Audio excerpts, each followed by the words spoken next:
Hello, everybody, and welcome to the TeacherCast Educational Broadcasting Network. My name is Jeff Bradbury. Welcome to TeacherCast.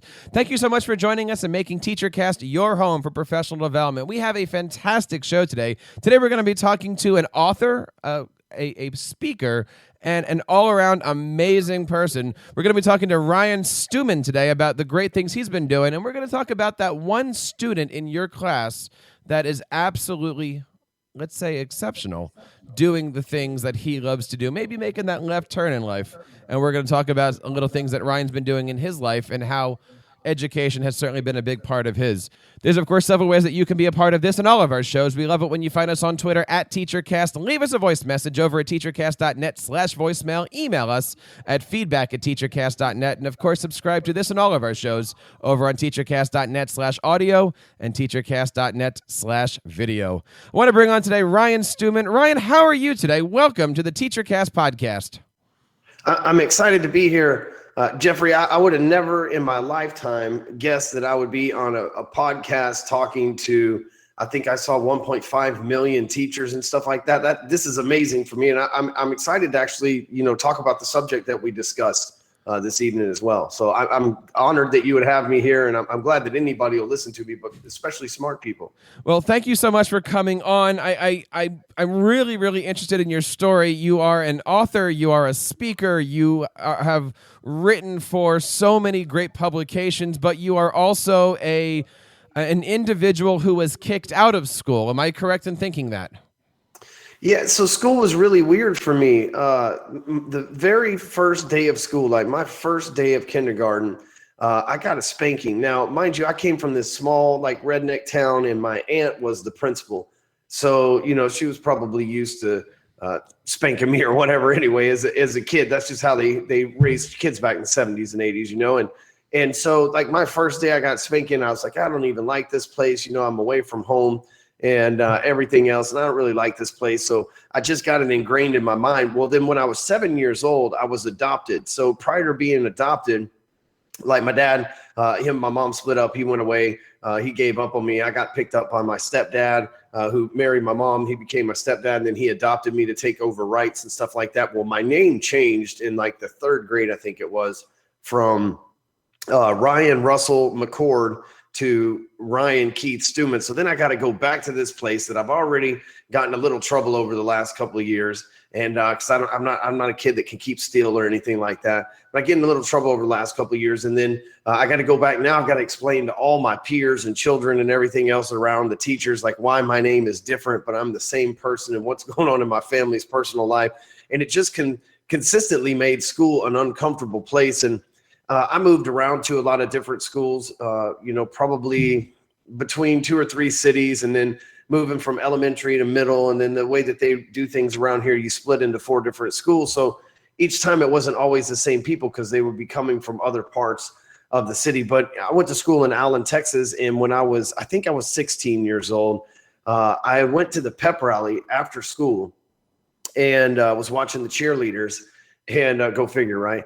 And as I had earrings on, because that was a cool thing to do as a young man. And I had earrings on, which was against school code. And I knew that. However, it's after school. It's like school ends at 3:30. It's 4:30. So I didn't think it was a big deal. And I surely didn't think it was against the rules. But I came, and the principal grabbed me by my hand in the hallway and started telling me, hey, you need to pull your earrings out. And I jerked away from him. And he's like, hey, you pushed me. And he called the police officer, because it was about the time police officers started, showing up in schools.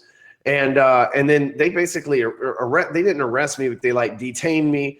And then, told me that I had to go to spend 4 weeks in-house suspension or whatever. And I ended up just leaving school. And I had enough time and time again. And I brought probably a lot of that on myself, just because I was a very hyper and a very sharp young man. I really was. And I understood a lot of the lessons that they were teaching. And now as I'm older, I understand that there's a curriculum and stuff that you have to follow. But as a young man, I was just like, hey, I get it. Let's go on to the next one. And I get that some of the other kids, I didn't understand that maybe they weren't as fast to absorb information and stuff as me, which caused me to, talk out and say things and get distracted and distract the other kids. And I think that maybe those should be some signals that teachers look for. And maybe they do now. I went to school in the 80s and 90s, so it's a little different. But I think those are signals that teachers should look for in kids. It's like, hey, if he's absorbing this stuff, let's make it good for this kid so that he'll be able to excel later on in life. That is certainly a wow. That is a story right there. I don't know how to follow that one up. I mean, look, we've all had those students who were is rebel the right word, or just out of place, or what would you classify that as? These days they would label it as ADD, but I don't really think the ADD is like the sickness that I have or a sickness altogether. I was just like a hyper kid that like got it and had a short attention span, So if academics wasn't your thing, what were you into? What got your interest in when you were growing up? I'll tell you, I'll be honest with you. I liked sports, and I played football and baseball and soccer. And at about age 13, they started giving me Ritalin, I think it was called back then, right? It's been a long time. Uh-huh. And that made it to where I didn't really want to play sports very much anymore. So then I kind of became, because I'm kind of drugged out on this drug, I kind of started fitting in. I wasn't playing sports, so I didn't fit in with the jocks anymore. And, it was always a little different class anyway. And then now I'm on these drugs and I'm not playing sports. And so I kind of just fit in with like the average kids, and so I got into music. And so we started playing in a band. And at the time I was singing and play guitar, and, we would do like house parties and stuff like that. We were never worth anything. Like nobody ever paid us a dime. And there was no way on God's green earth we were ever going to get a record contract, but it was a lot of fun, something to do, So let's pause the story right there, but let's fast forward. You're a father. You have small children. Do you see these same traits in your own children right now? Oh, yeah, for sure. To the point, that's a good question. My kids, we've enrolled them in private school, and obviously it costs more, and you're paying double because you're paying your school taxes plus sending your kid to private school. But the benefits for me, or I know my kids are in some way gifted like I was. And I'm not saying that to say like I'm special and everybody deserves a trophy, but I have this. I mean, I'm a 5-time best-selling author. They write about me in Forbes twice a month. Like I've got a certain skill set and gift that I've had my entire life, and I see that in my children. And so I wanted to put them in a private school where we can have conversations, and it's not about attendance or the grade curve or anything like that. It's like these people. Not that the people that work in the school necessarily work for me, but I'm still a customer. I'm somebody who's paying above and beyond for them to take care of a kid that I would consider above and beyond normal, which is why they're there in the first place. But yes, I worry about it so much, basically, that I've enrolled my kids in private school. And as a parent, what do you ask for? I don't want to say what do you demand out of your educational system, but you're in a different spot now. You're not that rebellious child. You are the father of a potentially rebellious child, right? Like, so what do you hope happens if you find out, if you get that phone call and it's the principal saying your son has done X?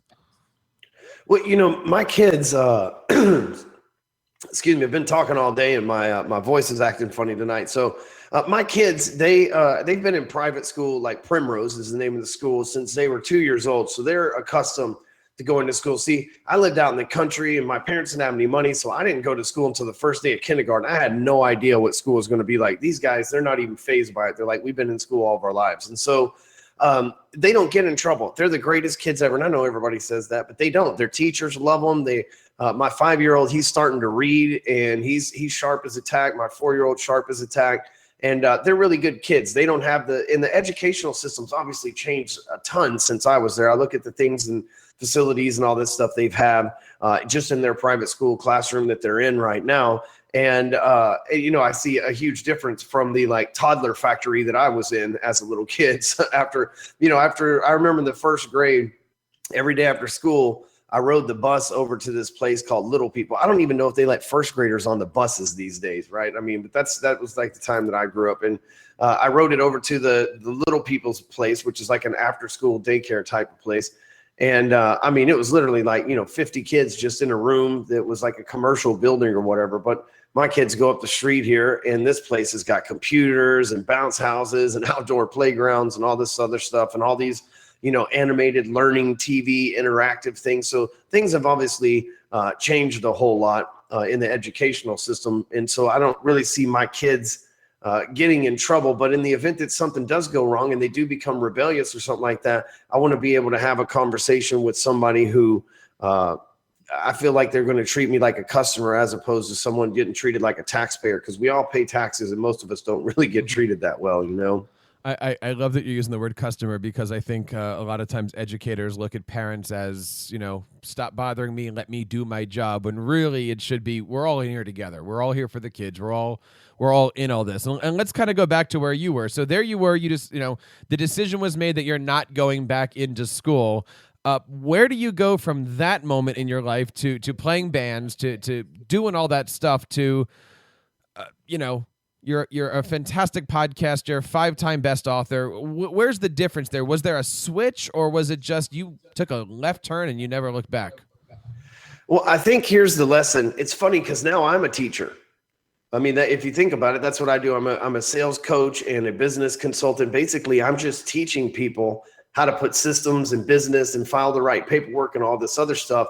And I have no education. I didn't leave high school and go off to college or invent anything. I went to work, and I went to work in sales. In my life, obviously my father, as I explained, wasn't really there for me. My step parents, it was a weird relationship because they had other kids and all that stuff. And it just it wasn't really, I never felt like I fit in anywhere. But once I discovered sales, I was about 13 years old and I started selling car washes. And I was making, $12 to $15 an hour at a time when minimum wage was $4 an hour, right? Just so to put the radar together there for how times have changed. And so I was making decent money. And then by the time I was 15, I was leaving school at lunch on the co-op program and driving to the car wash to go to work every day and making a few extra bucks. So when I left school, I was like, you know what? I'm just going to wash cars, and I'm going to be the best car wash person on the planet. And I'm going to end up owning the place one day. That's what I'm going to do. And so I set off on that mission. Problem is, my stepdad was the manager of the car wash, and we ended up getting into it over the whole quitting school thing, obviously.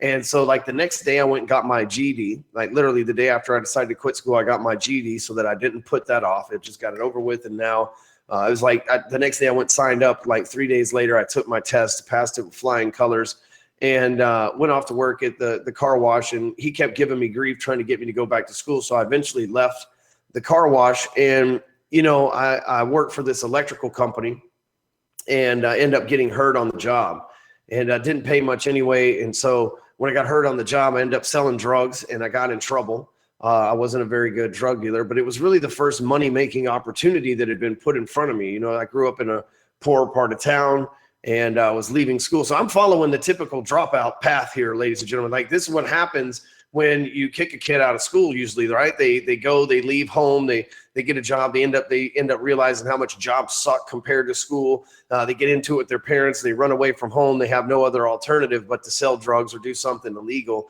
oftentimes, to be able to make ends meet and be able to make things work out. And that's what I did. And I tried cocaine and overdosed on it and ended up dying, and they brought me back to life. And when they brought me back to life, they told me I was under arrest, and then they didn't let me go. After they let me go, and we played the back and forth game for a little while. And when they finally sentenced me to 2 years in prison, I ended up doing 2 years in prison. I decided that, hey, obviously the drug thing wasn't for me.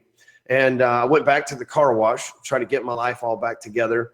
And while I was working at the car wash, I was on the mission to just own the place. Hey, I shouldn't have never got off that path. And now I'm on the mission to be manager and own the place. And I got a job offer from a customer that was washing her Lexus on a regular basis. And she said, hey, I'll teach you how to do mortgages. I see the effort that you put in here at this car wash. If you'll just, come and let me teach you, let me educate you on how to do this. And I told her, lady, I'm a convicted felon. I got a, 8th grade education. The last grade I graduated from is the 8th grade. I'm washing cars over here because I've made a lot of terrible decisions in my life. And she's like, well, let me be the first good decision.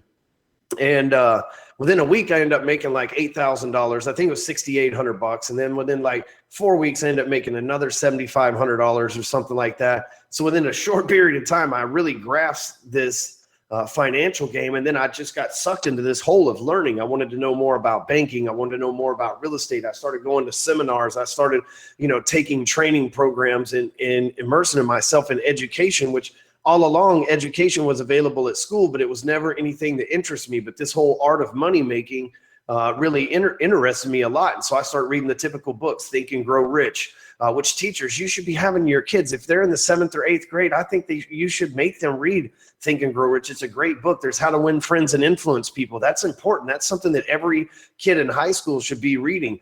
Even the 48 Laws of Power. That's something that every kid should understand, I believe. Those books should be like the foundation that people need to go, especially as they enter the workforce. It'll elevate their thinking and change their mind. And when you change your mind, you get to change your life, and it just gives them an opportunity that other teachers wouldn't give it to them. Even if they don't read it in school, give it to them as a gift. They're life-changing books. But so I got immersed in this information and learning and taking action, and information and learning and taking action, and became a millionaire and got in trouble with the darn police again. They thought I was selling drugs again because they didn't think that I had cleaned my life up. So they thought I was selling drugs again, and I wasn't. And so they came back to the house, didn't find any drugs, but had a gun. And Texas is weird. Texas with guns, you can have any gun you want. You want a rocket launcher in Texas, you can have it. But the ATF doesn't agree with Texas, right? But nobody tells you this. Kind of like weed in Colorado. You can have all the weed you want in Colorado, but if the DEA catches you, you can't have weed. And so it's like the same thing here in Texas. And I got in trouble. And long story short, ended up having to go back and do another 2 years, and came out again, relied on sales into the mortgage industry, and made a bunch of money in the mortgage industry. Again, multiple 6 figures per year. Built my business up to being one of the top guys in the nation, and they passed a law that it wouldn't allow me, being a convicted felon, to get a license for another 5 years. I couldn't renew the one that I had when it expired. And that's how I got into this whole internet marketing world. I lost my corporate job and my ability to earn income.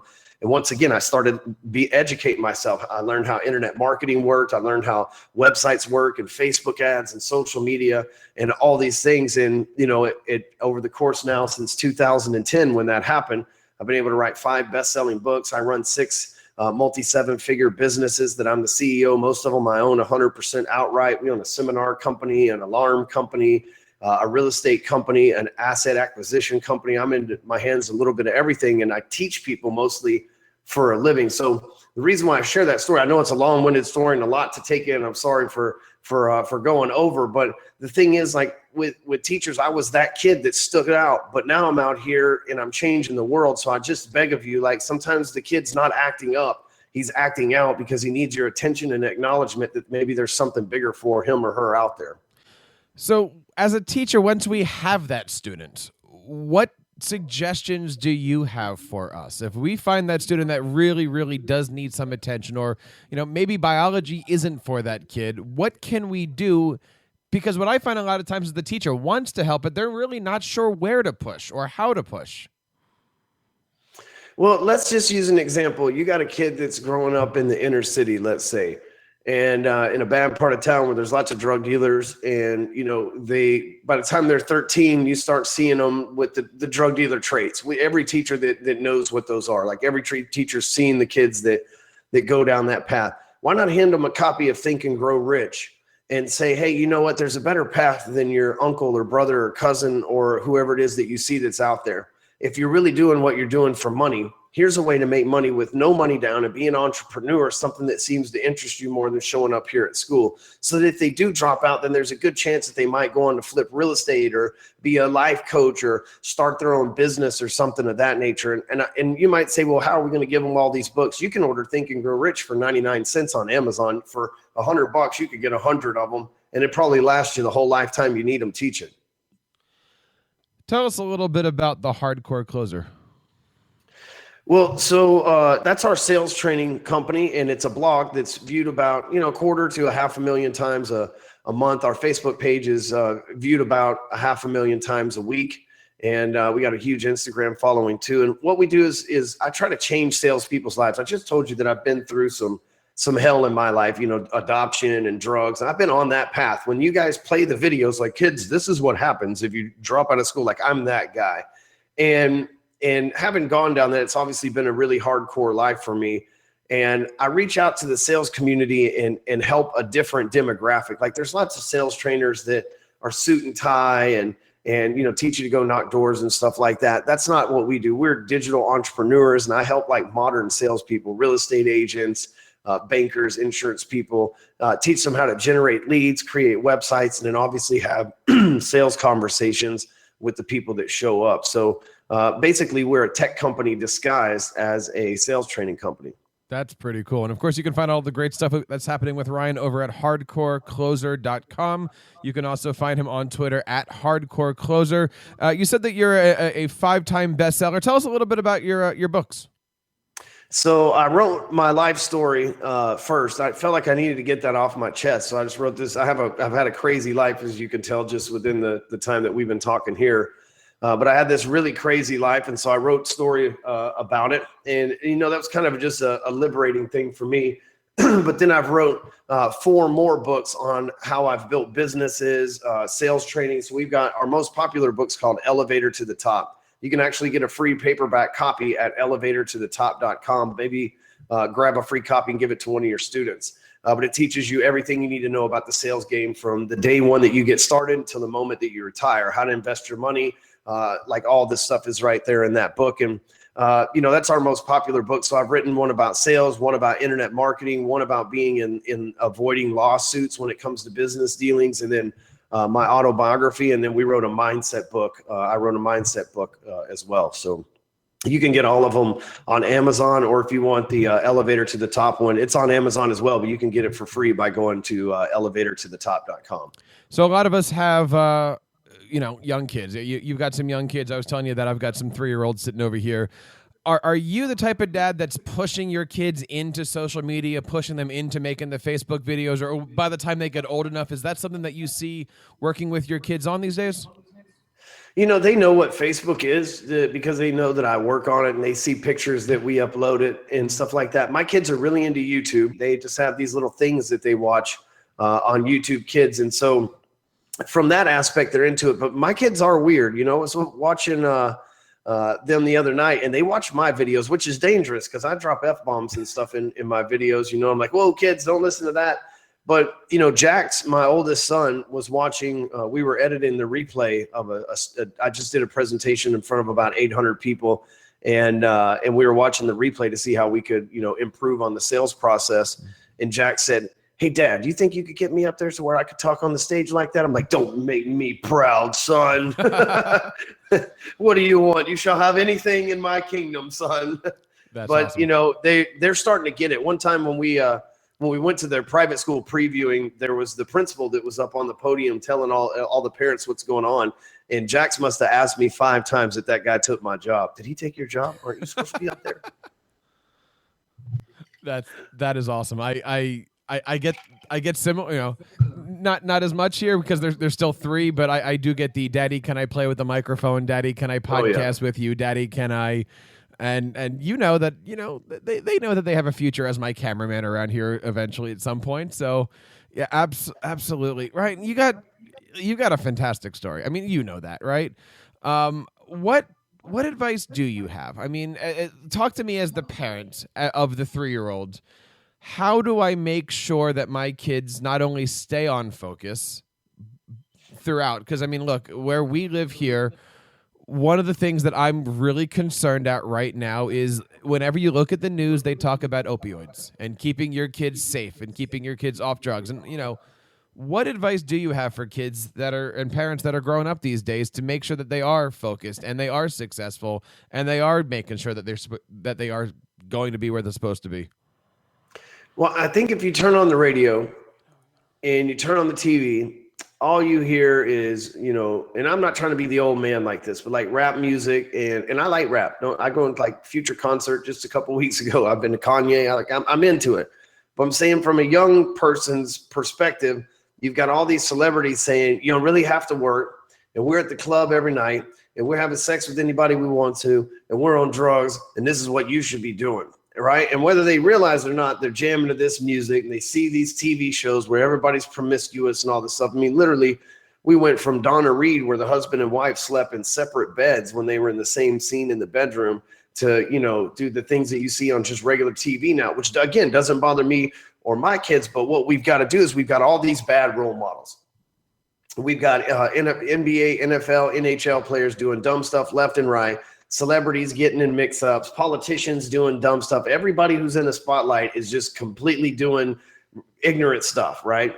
And so you've got really no public eye figures for the kids. And so, again, I can't recommend turning them on to the right people. You see kids that aren't going down, like, for example, with your young kid, when my son is old enough to read, I'm going to give him the book, How to Think Like a Millionaire.